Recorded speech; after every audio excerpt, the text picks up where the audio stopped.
إن هذا القرآن يهدي للتي هي أقوم. وإذا قرئ القرآن فاستمعوا له وأنصتوا لعلكم ترحمون. أفلا يتدبرون القرآن إن هذا القرآن يهدي للتي هي أقوم. بسم الله الرحمن الرحیم. به نام الله بخشنده مهربان. الحمد لله رب العالمین.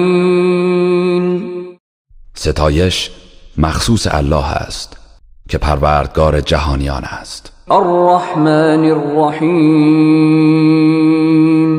بخشنده مهربان است. مالک یوم الدین.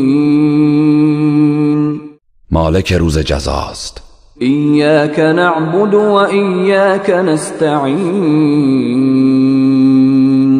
پروردگارا تنها تو را می پرستیم و تنها از تو یاری می جوییم. اهدنا الصراط المستقیم. ما را به راه راست هدایت فرما. صراط الذین انعمت علیهم غیر المغضوب علیهم ولا الضالین.